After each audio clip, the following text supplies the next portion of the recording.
Howdy, guys. Welcome back to the Left of Str8 Show Interviews, the premier podcast that shares the stories of our amazing LGBTQ community and, of course, fantastic straight allies, all from entertainment, foodies, books, music, and advocacy. I'm your host, as always, Scott Fullerton, and let's start talking. Welcome back, friends. Today I have the pleasure of speaking with a multi-talented actor and artist. Daniel Bateman's in studio with me. Daniel's captivated audiences with his diverse performances on both stage and screen. His latest role is the highly anticipated film Love Venetia, which you saw me talk about a couple weeks ago with the director. It promises to take viewers on a breathtaking journey of love and passion. It recently premiered at Cinema Diverse in Palm Springs, one of my favorite festivals. It was a huge hit with the audience there. Daniel's no stranger to the stage, however, too, also portraying Rufus in the emotionally charged play Gently Down the Stream at the Bent Theater Company, of course, with our good friend Terry Ray in Palm Springs. I'm excited to dive into his journey and his career, but first, let's take a look. I am giving you a trip to Venice. Jesus, Mom. It feels like most gay guys just want to be intimate without any actual intimacy. There's gotta be guys out there that are looking for something meaningful, just like you are. I've been having a lot of sex with strangers. It is time for you to move on and start enjoying life and find yourself again. Venezia, my dear friend, is a living, breathing work of art. Guys, I'd like you to meet Marco. We barely know the guy. He was nothing but kind all day. There's something off about him. I want to kiss you so badly. Let's enjoy the magic waiting. Is Marco a good kisser? Actually, we haven't even made out yet. My pace might not be what you're used to. I have to remind you that I don't live here. And I am going back to the US next week. A city of temptation. In every corner, you will find mystery and seduction. Last night woke me up. My senses, flooded back inside me with this spectacular roar. Love and sensuality are not only about physical pleasure, it is about understanding the very essence of the other person.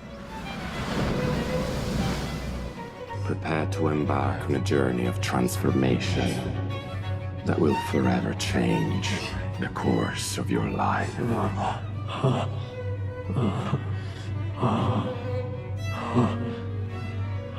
Are you ready, Eddie?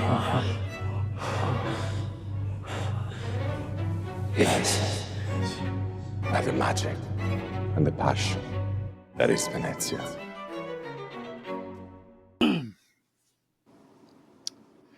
Well, Daniel Bateman, welcome to the Left of Str8 Show. How are you, sir? I'm great. Thank you for having me. I appreciate having you on. We were going to try to get you on with that film we talked about, or the play, excuse me, Gently Down the Stream, when I was talking to Terry back there. We just couldn't make that happen. So we get to see your big feature film debut here as leading man. That's got to be exciting. Yeah, I mean, it was really cool to be in Palm Springs and kind of come full circle. So yeah, it's been a wild adventure. I've had such an amazing time. Well, nice. I want to talk about the premiere a little bit. I have my spies that are out there in Palm Springs still. I go out there every year for a month. And so I heard some great things. So we'll talk about that. I always like to ask two questions, though, of first timers on the show. First, tell me a little bit about where you grew up and what kind of a kid were you? So I grew up in Kansas City, Missouri, quite different from LA and Palm Springs. I grew up in a private Christian school.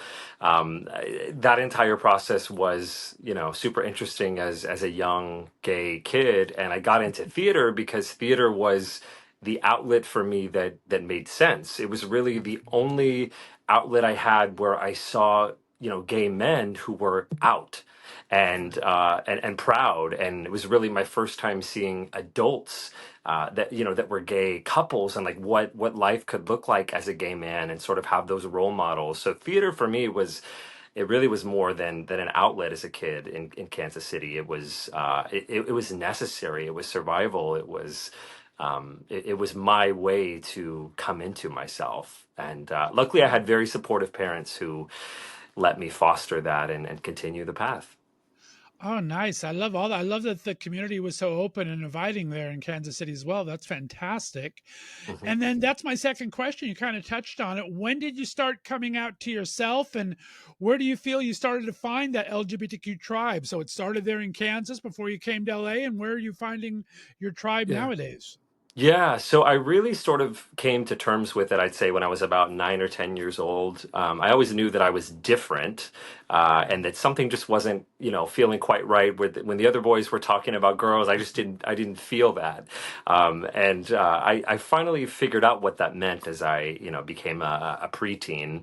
And once I actually became a teenager, I really fully celebrated it. Instead of it being this hush hush thing, I fully embraced it in my teen years, and I think that was really pivotal to me becoming the actor that I am. Was giving myself the permission to be authentic and to be genuine, and to not be an actor in my own personal life, but just to keep it on the stage or on screen. I love that. That's a great way to live life. Believe me, I like Mhm. that. It's always nice to be your authentic self off camera. That's good. Yes, it's super important, or you'll go crazy. You have to have Exactly, right? that separation. Yeah. Oh, love that. Now, and not only act, I mean, you were very well rounded. You were learning dancing and singing and everything, the whole nine yards. What kind of pulled you more towards the acting route than the singing or dancing as you're learning all of that? What was your different pulls in each of those directions? Well, I started with dancing first when I was about 6 years old. So my parents put me in tap classes, ballet, jazz classes, and then I was a very energetic kid. So my parents said, well, where else where else should we foster this, and where else should we place this? Because I was very loud and I was singing around the house all the time. And so they put me into a voice lesson, and the teacher said, hey, I think there's something here. I think there's something special.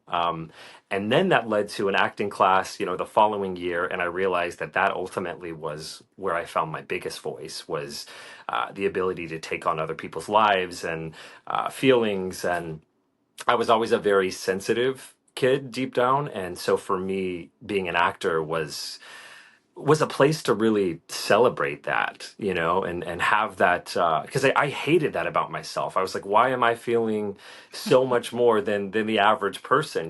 They can just move on and snap their fingers in a situation, and I'm crying in the shower, alone, and I hated that. But as I got older, I realized that was my secret weapon. That was my superpower, in a way. That on screen, what I love is that it captures every little moment. Theater's great, it's very polished, right? But when you're on screen, I love that it captures every little movement on your face, every little eye glance, every thought. You can't fake it really the same way. And I'm fascinated by that, and that's where I really celebrate. Is like, okay, I'm gonna let myself have this journey.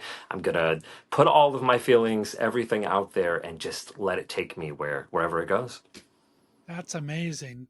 And I'm sure it kind of you're a tall guy, a nice, good-looking young tall guy. I'm sure that had to help with your coordination. Everything dance is so good. I think earlier on for guys, we never know how to hold ourselves, right? it's, Yeah, it's hard to figure out our lankiness and our weirdness when we're young.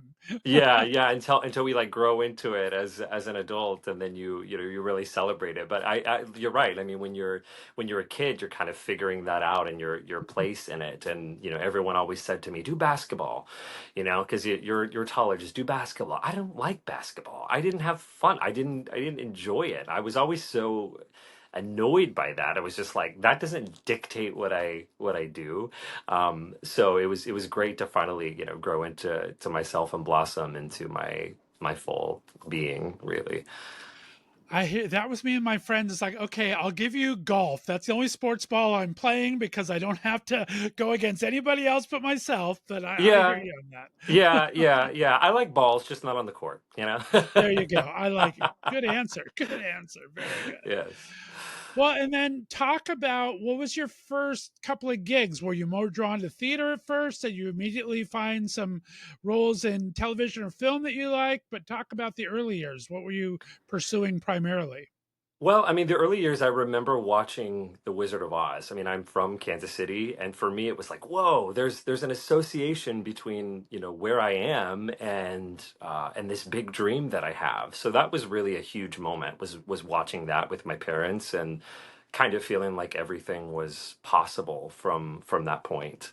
Then I started getting involved in theater, and the reason why I got involved in theater also was because that's what I had access to in Kansas City. They weren't filming movies there. There wasn't that, that world. So Right.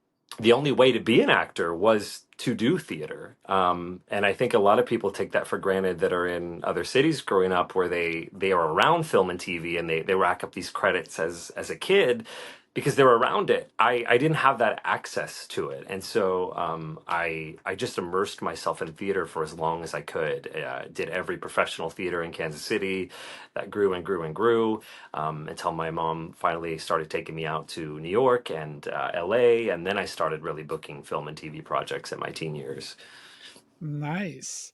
Mhm. And talk about that transition. I mean, they always say theater, you're playing to the back of the house, and television, everything, you're playing right to the camera, very soft and kind of changing your entire feeling. How was that? Were you studying the entire time that kind of helped that transition make it a little easier for you? Or what was it like when you first started doing those television and movie gigs? Yeah, I mean, I did switch. I went to the American Musical and Dramatic Academy, Oh, so I studied there for a while. I did study some film and TV in addition to theater, but for me, it was really just making the click in my brain that theater is different in the way that it's you have to show everything with your body and with your movements. It's a separate art form, but like I said, with film and TV, it was really giving myself permission that my thoughts were enough, that just thinking and feeling it without showing it was the key. And the second I did that was where film and TV really made sense for me, and I found my home in that for sure. yeah, I think that's a huge part of Love Venetia as well. I mean, that's a lot of that is just feelings and Hmm. everything. So yeah, I think you did a fantastic job there. Thank you. Talk about any mentors growing up, anyone that really you found a great community in theater there in Kansas City. Any mentors that kind of gave you some great advice? Anything when you started going to LA and to New York? It was really my parents, to be honest. They were the biggest support that I had. I mean, like I said, I went to a private Christian school and I just wasn't feeling comfortable there. And I remember having a conversation with my mom, and she just was very real with me and just said, "Are you okay?"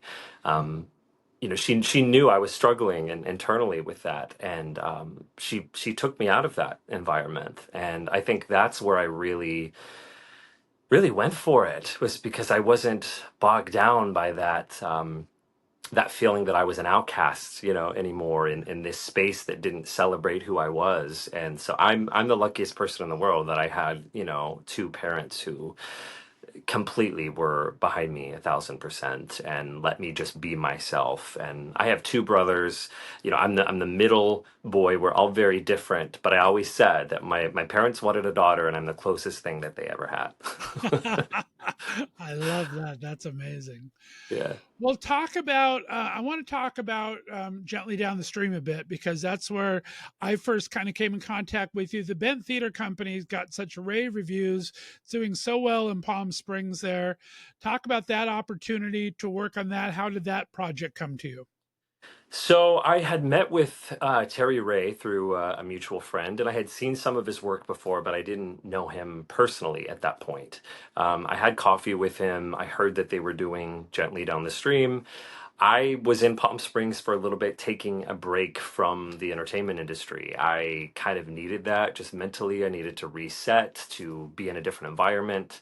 I got into the real estate world there a while. I did really well with that, but it wasn't ultimately fulfilling. I'm an artist, and it was great for the time being, but I was hungry to get back into it. And when I met up with Terry, it really was sort of this olive branch that was extended to me, where it was like, whoa, I think I'm getting back into this. I think this is my way. Like I don't think I'm done with this. I think there were some voices in my head that would basically, come in and just say you had that phase and you're moving on to a different chapter in your life. And I wasn't done. And that play, I think, is really a huge part of what gave me the encouragement to get back into it and keep going and just say, you know what, I may be slightly older than I was before, but I'm coming back stronger and better than ever. And I'm so excited.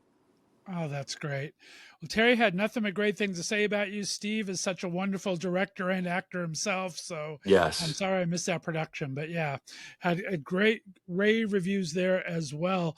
Do you have any kind of a genre that you enjoy playing more? I mean, of course, a good actor loves doing everything, but do you like the dramas? I mean, I saw you do a lot of that vertical programming now. That's a whole different animal that's come into play lately, Yeah. which is kind of great for actors, kind of bad for the industry in general, but it's kind of a good gig. What are you drawn to in kind of genres in work right now? I think right now I'm really drawn into like thrillers, something with a lot of depth that way. I love a good mystery. I love the ability to kind of have multiple layers, as an actor. And it's funny because before I would always, only play the good guy like all the time. And verticals were kind of funny because that's where I first kind of started to explore my villain side a little bit and Right. realizing what that is. And I think before I was like, I'm not the villain. I'm whatever. And then when I started to embrace it, I was like, whoa, my way of doing it is different. It's like what's behind the smile, what's behind that persona, and realizing that I think there's these stereotypes of what villains are, but the villain may be the kind person standing next to you at the grocery store, you know, Right. and sort of that two-faced kind of personality to play around with. So for me, it's been an outlet to just kind of play around with it. Verticals are pretty much a safe way to just go for something and try it. And that's not what I want to do, but it's been fun, and it's been a good way to just stay busy in between everything else. But I would say a good thriller. I would love to do a Lifetime project, something like that soon, kind of dip my feet a little bit into that world, possibly Hallmark as well, just because I am from Kansas City and my parents would love it. So That would be awesome. Yeah, verticals I think have been a saving grace for a lot of actors that I know, at least because of everything that's kind of with the writer strike and no one producing that much anymore. It does yeah, give you a chance to play a little bit, and they're a little quick on the draw. You never know when you're going to get called to set, but other you than don't. that, Yeah, yeah, and they're all so different. I mean, every set you go on, you never know quite what the production quality is going to be, and they pay similar, but there are some that I've done that I'm really really proud of and that I love, and then there's a few that are out there where I'm like, oh gosh, I can't even watch that, every actor's cross to bear. Believe me, I Yeah, know your pain there. yeah. And you talk about thrills. We are in spooky season right now. We're celebrating spooky season. You're going to work on a horror film, right? Or you have one in I the can? Talk to me about that. Yeah, so I did a horror film project called Cow, and we shot it in Las Vegas, way out in the desert over there, and that was like summer camp. It was so fun for me to do my first horror project. I mean, we were shooting overnight in all kinds of weather conditions, and everyone was just a team unit. We were bringing coats to each other. The producers were always making sure I had like hot chocolate or coffee, or there just was this really fun part of it that felt almost childlike, the ability to go off somewhere remote and just work together as a team with these people. I had such a great time. That's what all my friends say. They said horror is the best film to play in because it's just Yeah. everyone gets along. It's just such a fun environment on set for all everything that a horror entails. It's a fun set to work on, from what I And can it's a tell. lot of So, hard work too. I mean, I think a oh lot yeah, of people don't realize how difficult horror is. I mean, you're in all kinds of conditions. I mean, I would be laying there in the windy, cold weather with blood being poured on me between every single take. That's not easy. You're shivering, you're shaking, but you find the humor in it, and it's just it's magical when it all comes together. It's crazy. My friend worked continuity on one. Try doing that. Oh my Oof. goodness. It's a I'm sure, because that blood, it's got to be in the exact spot where it right. was before. Yeah, that's not easy. I love that. Well, I'm going to get ready to get into Love Venetia here, but is there anything up until this point? What's maybe been your favorite role to play? You think you learned the most from in your career so far before taking on this leading man type? Well, I mean, that's hard because the answer is definitely Love Venezia. It's definitely playing Michael. But I don't know. I would say before that, it was probably doing Gently Down the Stream, on stage. It really probably was that moment that let me play in a different way. That was my first time doing any sort of nudity at all.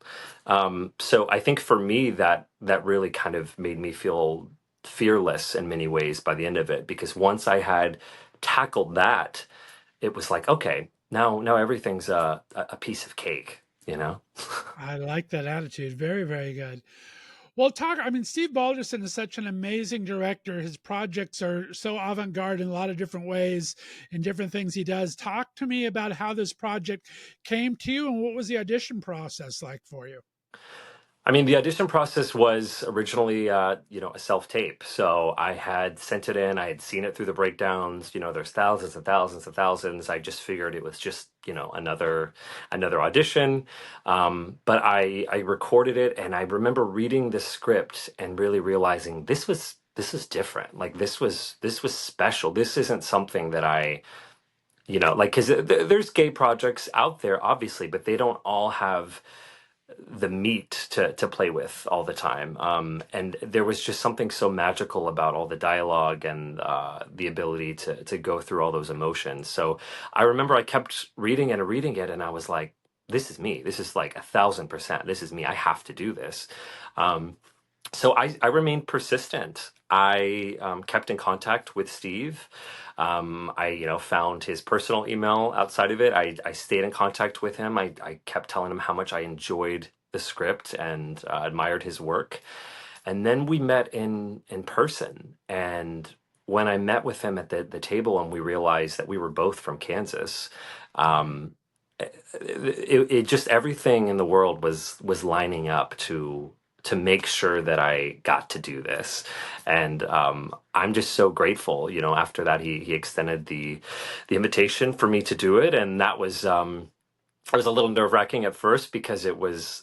I'm loosely playing a version of him when he was younger, and something that happened to him. And anytime that happens, of course, that's there's this extra sense of responsibility to do it right. And for him, luckily, it was amazing that he let me just bring my own interpretation and flavor to it, and not have to worry about doing it how he would have. And I think that's the end result that happened with Love Venetia. That's a sign of a good director right there too. And I think we talked about that where he kind of liked you guys to keep it to the script the first take, but he let you play a little bit after that and kind of bring your own heart and kind of mood to it, which I love. Yeah. And you don't find too many projects, especially in LGBTQ cinema, that unless you're based in Europe, you don't get to go to Europe to film too many things. So that had to No. be just an experience in and of itself, I can imagine. Right. And the ability, I mean, you can be in a film project, but you don't always, unless you're a name per se. Like, I've done a lot of work, but I wasn't a household name by any means. And so the ability to and the opportunity to just be given to lead this was huge. And I think a lot of people that are not in the entertainment industry, they don't realize like kind of the work that really goes into just getting it. And every time you're watching a movie where someone has 3 lines, there are hundreds of people that were trying to do that, and it's tough out there. And I was just so grateful to be given the platform to shine and bring what I knew that I could bring to it. Well said. I love the way you say that. And then talk about your cast. I mean, your co-stars are fun. I mean, your girlfriend, guy friend that you bring are amazing. Of course, finding your romantic character, he played an amazing job. I mean, Mink Stoll, that's probably the best she's looked in a role forever. I mean, such a great cameo. Just to be able to say you worked opposite, that had to be fun as well. Talk about how you and your co-stars kind of got along. Well, we'll start with Meg first. So when I first did that scene with her, it was it was like I had known her forever. I mean, we sat down, we had a quick conversation before about the script. She asked me what I needed in the scene. You know, she was just very kind and just making sure that I felt comfortable, and that went a really, really long way. And then once the camera started rolling, I was like, okay, yeah, this is my mom right here. Like I'm in it, and I sort of got lost in it, and it was such an amazing thing, and I can't wait to have that scene.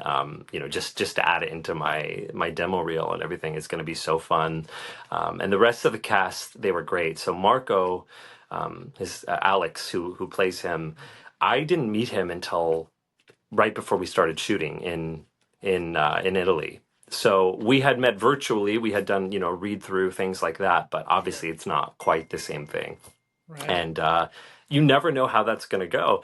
And so I went there and I met with him and had this conversation, and we instantly had this trust and this chemistry and this connection.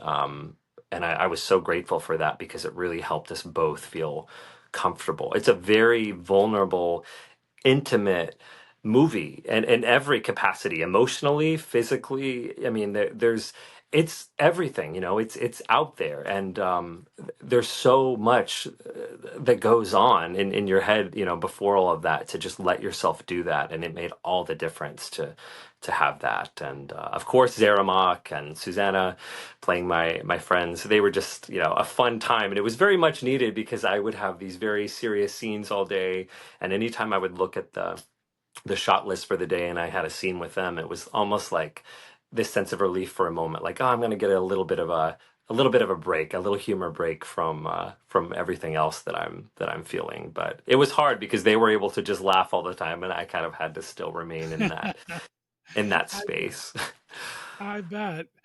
And I guess the location had to help as well, just with the, because you really are exploring a brand. Have you been to Venice before? Because the film is about exploring yourself and finding yourself in a new location, and you're in a new location. Did that kind of help with your acting, do you think?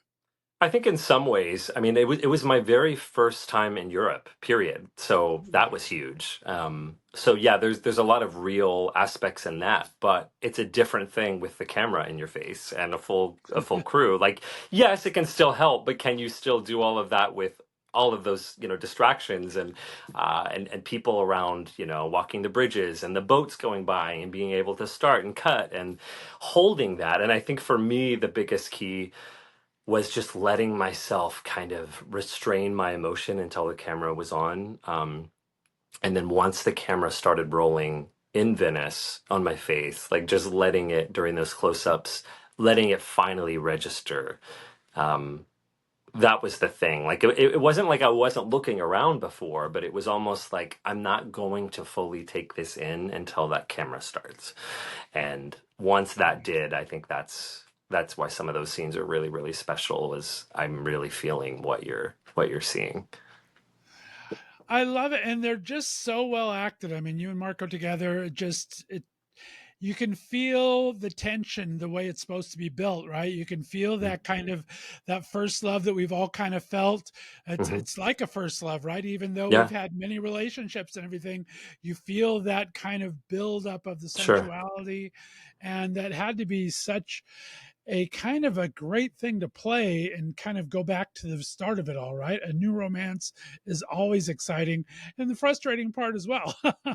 Yeah, yeah, and it was really triggering in many ways too, because I'm someone who has felt a lot of that in my personal life. I have had a lot of heartbreak.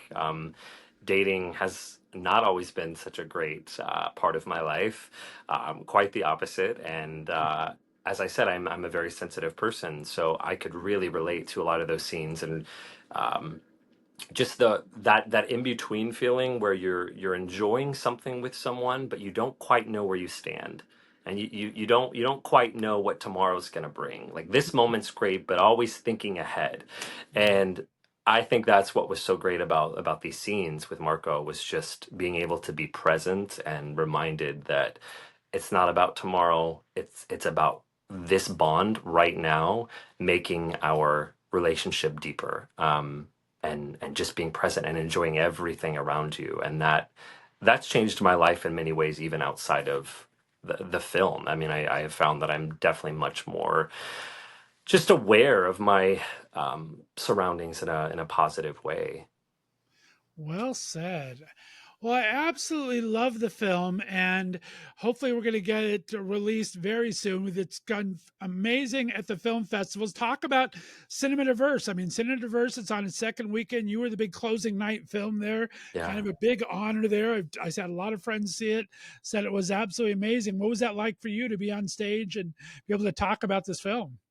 It was amazing. I mean, it feels like it's been such a, a journey. I mean, it's almost coming on a year ago that we filmed it, in November. So it was so surreal to sit there and not only just to be there and see it on that big screen with everyone, but it was over 500 people. I mean, we were sold out. We were full. It was a huge crowd, and the energy was amazing.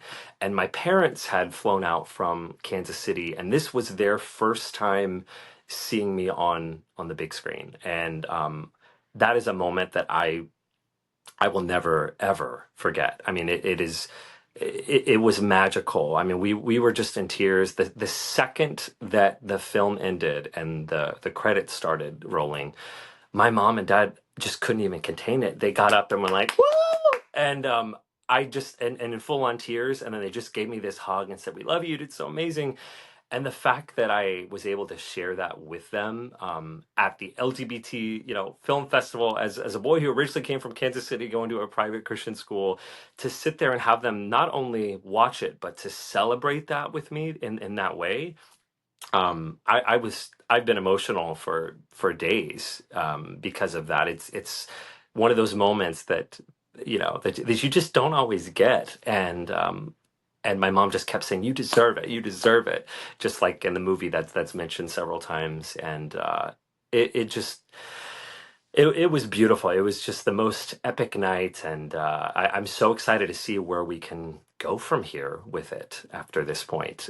Because every time that we, are showing it to anyone, it's just been doing so well. So I'm so blessed and thrilled and grateful, and I just love watching everyone's reactions after, and how they're looking at the world after. I'm so happy you got to spend that time with your parents, and just that's a once in a lifetime thing, and you don't get to do those that often. So Yeah, there's not yeah. that many firsts like that. So that is amazing. And you talk about people that have seen it in the trailer and everything. I mean, trailers usually do pretty good, but this thing has gone viral, my friend. I mean, we got people watching it all over the world.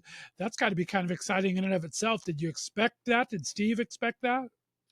I don't think I mean, I think we expected that, but I don't think we expected it to happen as quickly as it did. It went online, and then within 3 days, we were at, 600,000, and it just kept growing, and it was pretty surreal. And if anything, it was more encouragement. It was more exciting that, like, there is this market for this. There are people who want to see this and who need to see this. And what's going to be our plan to make sure that we can maximize that. And that's been beautiful to just watch that be, expanded upon. Right. And finally, we got to start wrapping it up here. But just, you're going to have fans recognizing you for the first time in this great leading role. You're going to have others in the business recognizing you and seeing what you can actually are capable of in the role. What do you hope both fans and industry alike kind of take from this film and take from your work in it? I hope that they take a sense of, from the film itself. I hope they take a sense of kindness, and a sense of, like, the ability to just let themselves feel again. I think in this industry we can all get so caught up in the business part of it, and lose track that we are telling stories. We are making people, feel things, and when you remove just that business part of it and take it in for what it is, it's beautiful, and that's what film is meant to do: make you feel and make you go on these journeys and escape for a little bit and process and question things in your life. And I mean, so that's amazing. And then also just the ability that it's been so nice to just have people reach out to me that have seen it, not even knowing that I could do what I did in that movie. And I think a lot of people, like we've talked about, they know you do theater, but film is a different world. And to watch me be subtle and real in those moments, and to have people recognize that, has just been really fulfilling and empowering, and taps into that childhood side that I've talked about, where it's like that sensitivity that I hate. Nope, it all brought me right here to this moment. Nice. Well said. Well, congratulations on the film. It's Love Venetia. It's looking for major distribution right now, so we'll kind of keep you updated with that. Remind everyone where they can find you on social media, Daniel, or where they can, next project they should be on the lookout for. Yeah, so my Instagram is at dbatemanofficial. I am starting to be a lot more active on there than I used to be. That's something I was never an influencer, and then now with everything happening, I'm sort of have to be. So I'm learning that world and keeping that a lot more up to date. Other than that, I'm waiting for the release date on Cow, so that will be posted on my page. And then I also did an LGBT romance film called What We Said in the Blackout, and that was shot in San Francisco just a couple weeks ago. So as soon as I find out that information, that will be posted as well. But I am busy and booked and blessed, and it's been an amazing fun ride. I love that. Well, Daniel Bateman, thank you so much for coming on the Left of Str8 show. I appreciate you, my friend. Stay on the line for me. Guys, be sure to check out this film and follow the process. Follow Daniel online.